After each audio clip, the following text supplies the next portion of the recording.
So into esenzayo sithola la echama khona umuntu la kuhlala khona into yakhe yokuchama. Angithi uyasibola istabutabu lesi bese ke emva lokho sihlala la ngisigcoba nje kanje mntaka baba. Angithi akubola okungcola lo kadokula sikuvala ngako ke ngawo lo muthi lo. Sivale lokungcola lo kumhlophe kwakhe umuntu wesifazane la. Sivala ngithi yabo ukuthi igcina isiba kanjani inomuthi. Bese emva lapho ke mntaka baba sibamba ifindo. Yabona umushaya ifindo ila suke senze isifungo ke khona ke.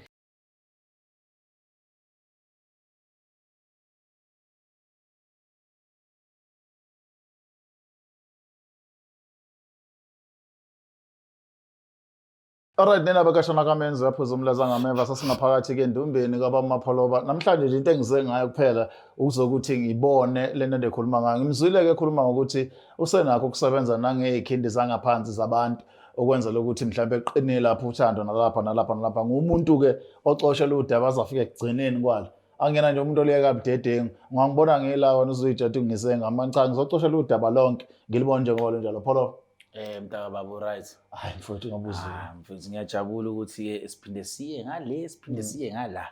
Sizoshutha mfowethu ngizokutshengisa ulwazi lwami nangezinto engisuke ngizenza futhi mfowethu. So la ngikuphathele iproducts entsha engisanda ukuyikhipha icustomer elilethe iphenti lomuntu wakhe yabo. Amaphenti ayafana ngikhethe leli nje kakhulukazi ngoba libukeka lilisha yabo.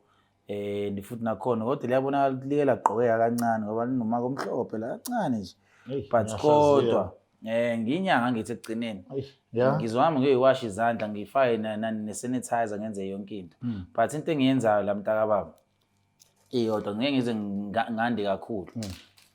Umuntu umethola umuthi eyolethela kumina uhamba kanje. Kunomuthi oyistabutabu ngaphakathi bese kuba nalomuthi lo. So lo owestabutabu wona ke esenza ngawo ini isifungo. So into esenzayo sithola la echama khona umuntu la kuhlala khona into yakhe yokuchama. Angithi uyasibola istabutabu lesi bese ke emva lokho sihlala la ngisigcoba nje kanje mntaka baba. Angithi akubola okungcola lo kadokula sikuvala ngako ke ngawo lo muthi lo. Sivale lokungcola lo kumhlophe kwakhe umuntu wesifazane la. Sivala ngithi yabo ukuthi igcina isiba kanjani inomuthi. Bese emva lapho ke mntaka baba sibamba ifindo. Yabona umushaya ifindo ila suke senze isifungo ke khona ke. Ngeke ngize ngisho ukuthi ngiyini engijwayele ukuyisho mengisuke ngenza lo msebenzi lo. Bese emva lokho sivala ngani? Sivale ngokuthi senze ifindo kanje. Usufungile lapho waqeda washo yonke into ukuthi kumele kwenzekaleni. Bese emva lapho ngifaka la ngaphakathi. Unamanzi lawo. And then ke sithole nezibi zakhe lo muntu loyo. Sisifake la. So izibi mfowethu izibi zala lo ntombazane lo cushwayo. La ehlala khona. Egceke noma endlini. Endlini ngaphakathi la elala khona. Sicela lezo zibi lezo nephenti lakhe. Bese emva lokhuza nayo. Bese emva lapho sithatha lo muthi lo. Ayithi ufaka izibi bese emva lokho ufaka nomuthi ngaphezulu. Bese ke uthatha leli bhodlela leli. Siqale silixuza nje umuthi ubambeke yonke indawo. Bese emva lapho uyongitholela umfulo ohambayo. Umuthi olumfulo ohambayo ila ukhuluma khona. Wena wakasibanibani ngicela ukuthi ungithande uzuzuzuzu uyongena ethuneni. Angifuni omunye umuntu ozosondela eduze kwakho. Umuntu ozosondela eduze kwakho akube ukuthi uvela ngene kuma periods methu uyenza nawo ucansi. akube ukuthi uvela aphathwe isisu, akube ukuthi nje uvela acikeke wena ucabange mina ushawe na uvalo uma usuzibona engathi usuqala manje usuyabheda usuphuma eceleni. Ngicela ukuthi ungishade, ngicela ukuthi ungiphe imali, ngicela ukuthi-ke sidlondlobale ngothando sibe ndawonye mihla namalanga. Ngisho noma usemsebenzini ucabange mina, noma kukhona amantombazane owabuka ngamehlo uvele ubona isithombe sami ngaso sonke isikhathi. Usho zonke izinto ofuna ukuthi zenzeke ngalo muntu wakho bese emva kalapho-ke uyavala la mntakababa. Uvale. Angithi kunomfuno ohambayo la, then bese uyajikijela-ke emfulweni ohambayo bese uyahamba awusabheki emuva-ke. So kuyisicupho sakho lesi. Umuntu oyokhipha le under ebhodleleni uyobe siyasiqeda leso sicupho sakho. Okay. But if ihambile yahamba, angithi uyazi ukuthi vele kune littering emfuleni nazo zonke lezo zinto. Umuntu ngeke azanayo ukuthi yini, abantu abayiclean imfula. Sangahlala lento 10 years. Sangahlala lento 15 years. Ihleli ebophekile lo muntu, ayithi ukhumbula ukuthi ngenza ifindo. Ebophekile lo muntu engakwazi ukuya ndawo. Ile edlula idliso-ke leli. Lento yenziwa ngawo umuntu wesilisa yenza ngawo umuntu wesilisa yenza ngawo umuntu wesifazane oyenzayo. Hayi ngiyakutshela la mfowethu, angifuni uqamba amanga lana vuka imshado. Lana mfethu umuntu uphenduka isiyoyoyo, lana umuntu mfethu umdonsa ngekhala.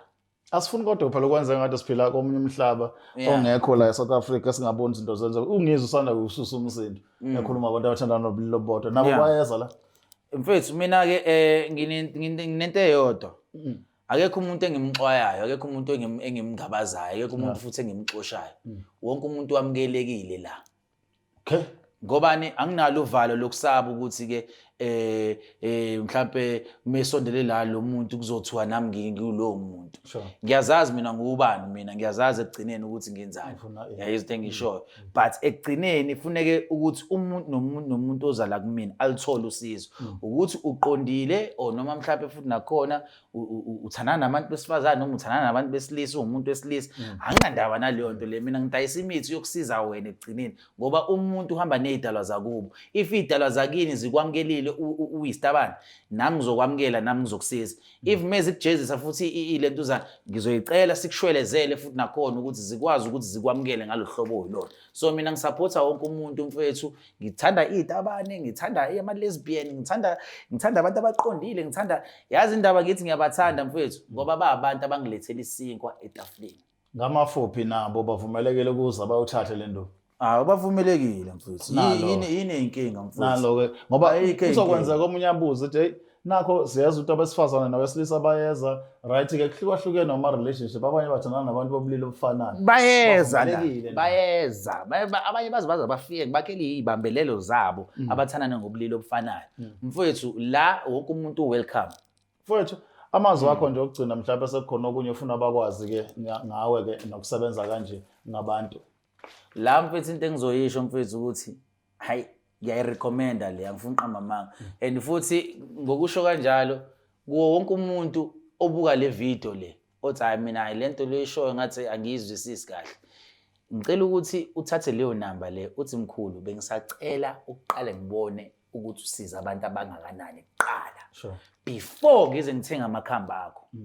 Ila khona uzobona iqiniso lami lalele ngakhona. Yes, abanye abantu mhlawumbe mebebuka bathi hey lezi inyanga sezigcwele yonke indawo. Engikwazi ukuthi Black Life ayivamisile ukuthi ifake izinyanga eziningi.